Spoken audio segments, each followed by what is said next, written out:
Click play. I guess it's going. Alrighty, Chuggy here, and I am ready to unbox my Lynx, which just came in from eWheels. Actually, they got an extra package in here. It says Lynx seat on it, so that should be interesting to see what eWheels includes as a seat for the Lynx. So I will open that up first for the Lynx. And we've got a nice metal bracket, which I'm sure will attach to the handle. Couple of 3 sets of Allen key wrenches. And an actual seat, so that's a nice bonus.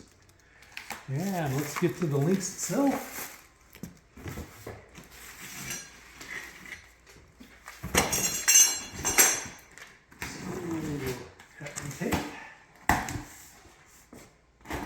Got my blade adjusted nice and short so I don't cut into anything.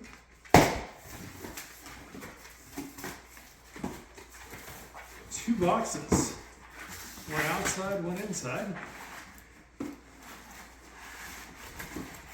And got some foam here.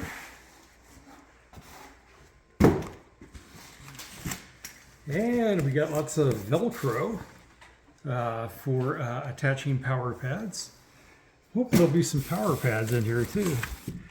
Yeah, they give you wrist guards, even though I don't really suggest these wrist guards. I like the double strap ones that'll really protect your wrist. I've had my wrist broken in years past. Alrighty, Leaperkim Lynx manual, spare beeper, and looks like a couple spare micro switches in the bag here. Interesting. And this happy box contains the stock Link charger, which is about the same size as my Patton charger, maybe a wee bit heavier. And let's see what the output on this is. Output is 5 amps at 151.2 volts. So interesting indeed. And more foam. Getting to the power pads here. Exciting, exciting. We did find room for them in the box. They weren't sure if they would in the pre-release stuff I saw.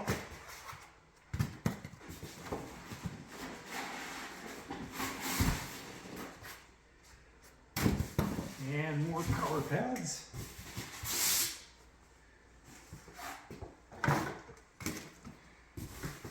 Alrighty, ready for the big enchilada.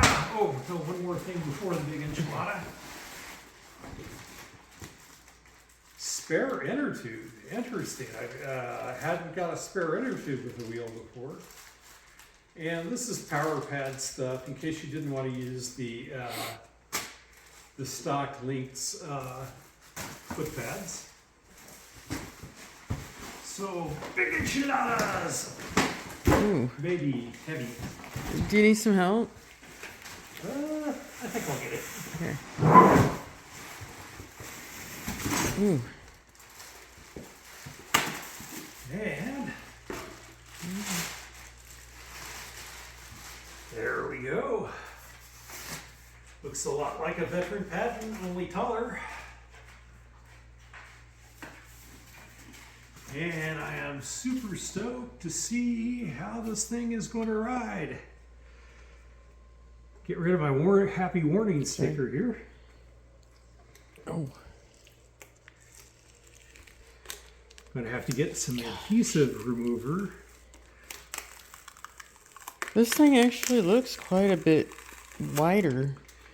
It's actually, I think, about the same width, but taller. Okay. Let's see, fire it on, see if it comes to, sleep mode.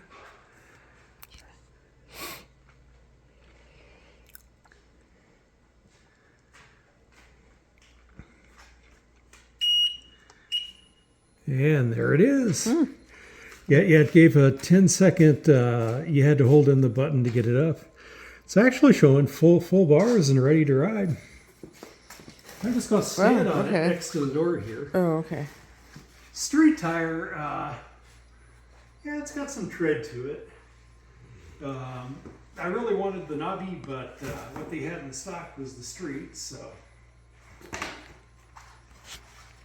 Yep, feeling the suspension out a little bit. I definitely feel that progressive spring. It's definitely stronger than the spring on the Patton, which would give in a little more. So anyway, I think I am basically ready to go for a ride here. I will top off the battery and see what it's like on the street. I'm excited. Chuggy out. All right, adding a little bit to my video here. I am really happy about this. It did come with the 50S cells and not the 50E cells. So that is some good news. And I really believe that these toe stops on the Lynx are wider than the ones from the Patton were. Yeah, a little direct comparison between Patton and Lynx here. Have the aftermarket pedals on the Patton, but you can see with the bigger tire and these pedals arc up a little bit more too. So I think it'll give me a good bit more clearance before I get pedal clip on the road. I mean, I think these tires are basically even on a plane there. Like to the bottom of the screen, I'll line it up. Yeah, pretty much even right there.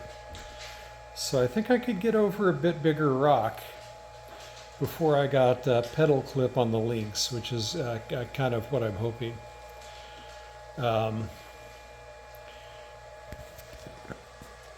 See the yellow in the headlight where the Patton does not have that. A little different. My Patton's muddy. Last time I was out with it, I wiped out and went down in the mud. I've about worn the knobs off the knobby tires, so we'll be doing a Patton tire change in the near future. But yep, it was at 149 volts and 0.7 of a mile. Coming from the shop at eWheels, and I like to see that they actually got it out and made sure it was kosher and put a charge on it before they sent it. So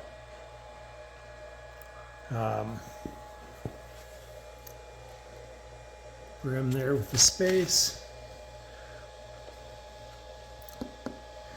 I'm wondering if it's tubeless, this tire. My guess would be it probably is. It's the street version, so likely to be tubeless. Anyway, see where I'm at voltage-wise. 151.1. So we're getting there. Yeah, it's only been like 10 minutes on the charger. At 151.1, so definitely getting there. Be taking her out soon. Chuggy out. So I rode 25 miles on the Lynx today. It was an interesting wheel. I got it going up in the 40s and was getting a little lean back. I think that's in the settings. I only used 2 bars of the battery to go the 25 miles of the 8. So in theory, I could have gone 100 miles on it. I was probably like 60% on bike paths going pretty slow, and 40% on residential streets going a little quicker. So I definitely wasn't hauling ass on the Lynx or anything like that. Downloaded the app. The app still doesn't recognize it as being a Lynx. I updated the app. I got the newest version of it. It does recognize the BMS in the Lynx and shows me the data on each cell. The app still got some weird stuff to it though. It says that I went 4,072 miles an hour for my top speed.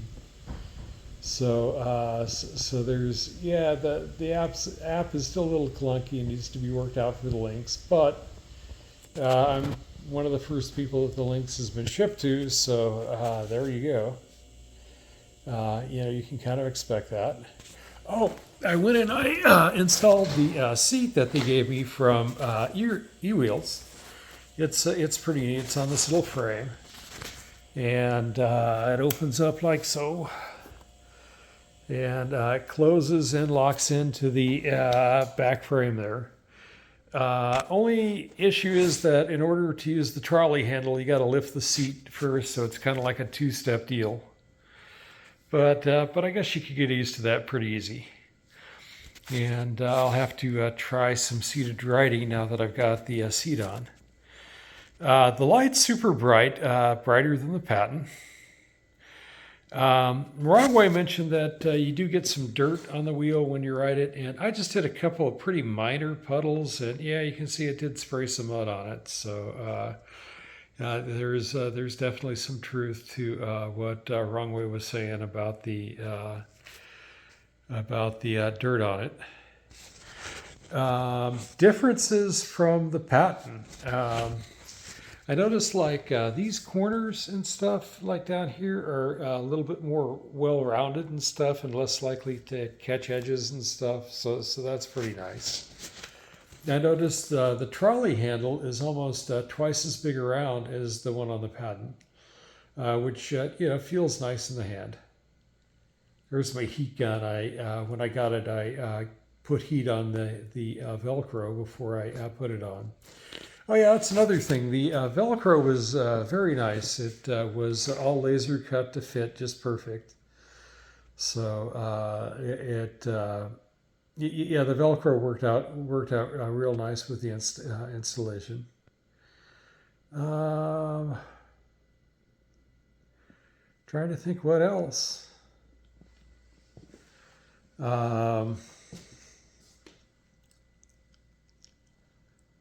Yeah, I tried to see if there's any new firmware for the Lynx. There wasn't yet on the app, so anyway, it's a good ride.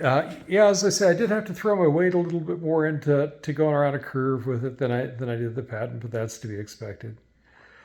My Patton, the tire is all worn flat from 3,000 miles of riding. So at low speeds, it actually gave me more stability in a way than the Lynx does with its nice curved, rounded tire. But I got used to that pretty quick. Yeah, I was going uphill into the wind, and at about 40, I got tilt back, and I think it had more power to give, but I think it's just a matter of finding the right setting to get that worked out. Anyway, first day on the Lynx has been good to me, so I think I'll publish this video and put it online. Having fun. Chuggy out.